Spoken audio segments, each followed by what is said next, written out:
ये है द्रोण पुष्पी और आप इसको पहचान लीजिए। ये बहुत ही गुणकारी औषधि होती है। ये बारिश के बाद में और अगस्त से सितंबर दिसंबर तक इस पर फूल आते हैं और ये बहुत गुणकारी औषधि है। साथियों, इसका नाम है गूमा। आम भाषा में देहात में इसको गूमा कहा जाता है। और ये द्रोण पुष्पी और ये कड़वी होती है। ये बहुत काम की औषधि है। साथियों, फिर हम इसके बारे में बताते हैं। नमस्कार साथियों, मैं हूं तेजपाल और स्वागत करता हूं अपने YouTube चैनल तेजपाल जड़ी बूटी ज्ञान में। साथियों, आज हम लेकर आए हैं आपको जंगल में, और जहां आप देख रहे हैं ये मेरे बगल में जो पेड़ खड़ा है ये द्रोण पुष्पी का। अरे हाँ जी, अब जूम करते हुए इसीलिए इसको द्रोण कहा जाता है, द्रोण पुष्पी। ये स्वाद में रूखी होती है, कड़वी, और ये कुछ मधुर। इसकी जड़ जो होती है वो चरपरी होती है। ये बहुत काम की औषधि है। आजकल जो परेशानी चल रही है, जैसे कि अनियमित खान पान की वजह से आंतों में सूजन हो जाती है, जिसकी वजह से भूख नहीं लगती, पेट ठीक से साफ नहीं होता, या पेट में कब्ज हो जाती है, जिसकी वजह से आंतों का इन्फेक्शन हो जाता है, आंतरिक ज्वर जिसको अंग्रेजी में टाइफाइड कहा जाता है। उस टाइफाइड में ये बहुत कामयाब औषधि है। इसके सिर्फ करना क्या है, इसको ला के और इसके पंचांग का आप काढ़ा बना लीजिएगा। मैं जड़ समेत उखेड़ लीजिएगा और इसको उखेड़ करके इसको हम पूरा पेड़, जैसे मैं उखेड़ता हूँ ऐसे आप आराम से इसको उखेड़ लीजिएगा।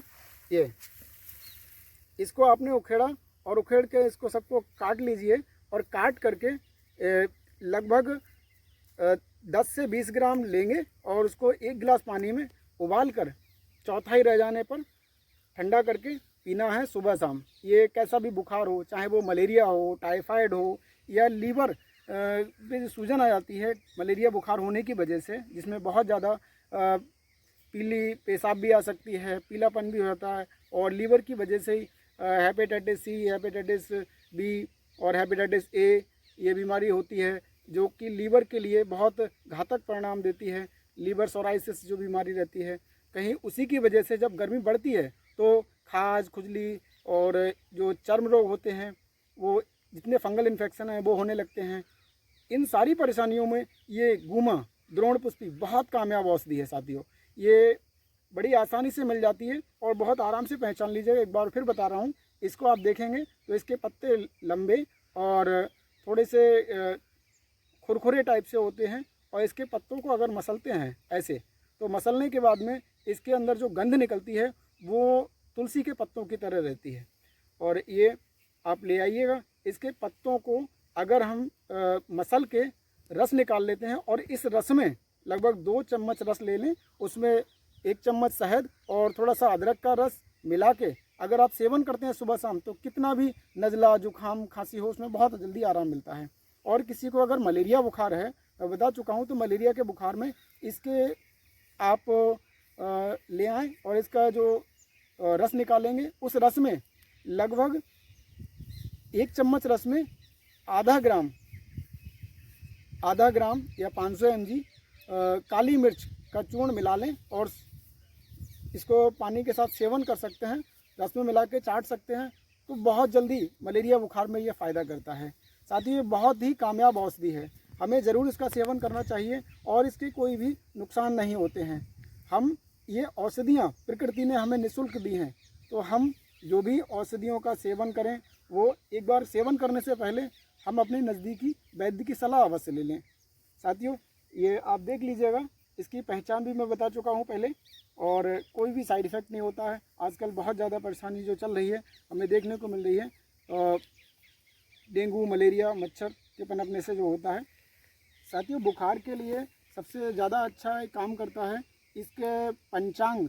ये पूरा पंचांग ले लें, और पंसारी के यहाँ से, जहाँ जड़ी बूटियाँ मिल जाती हैं उसको पंसारी कहते हैं, वहाँ से आप पित्त पापड़ा, सौंठ और गिलोय और साथ में चिरायता, ये सभी औषधियाँ आप ले आएँ। इनको बराबर मात्रा में लेके और इनका काढ़ा बना लें। काढ़ा बनाने की विधि मैं आपको बता रहा हूँ।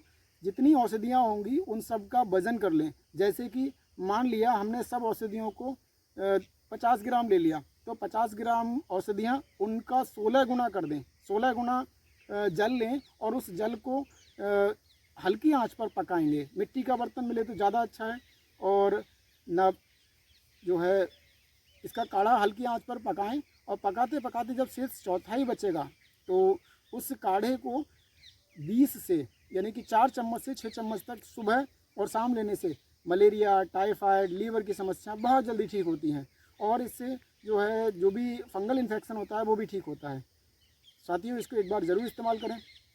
पीलिया अगर हो जाए तो इसके जो रस है, इसके रस को आप निकाल लीजिएगा और जैसे हम जो आँखों में काजल लगाते हैं उसकी तरह अगर इसको लगाएंगे तो ये पीलिया के लिए बहुत फ़ायदेमंद होती है। और साथ ही साथ एनीमिया जिनको रहता है तो एनीमिया में इसके जो रस है, ये रस निकला मेरे हाथ पे आप देख रहे हैं, इस रस को आँखों में लगा लें और आँखों में लगाने के साथ साथ कुछ नाक में बूंदे डाल दें जिससे खून की कमी और पीलिया बहुत जल्दी ठीक होता है।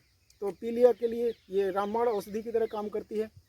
ठीक है साथियों, आपको ये वीडियो कैसी लगी? अच्छी लगी हो तो इसको लाइक करें, दोस्तों में शेयर करें और मेरे चैनल को जरूर सब्सक्राइब करें। जिन्होंने नहीं सब्सक्राइब किया वो जरूर सब्सक्राइब करें और जिन्होंने सब्सक्राइब कर लिया है उनका बहुत बहुत धन्यवाद। फिर मिलते हैं ऐसी एक जड़ी बूटी के साथ, तब तक के लिए दीजिए अनुमति। नमस्कार।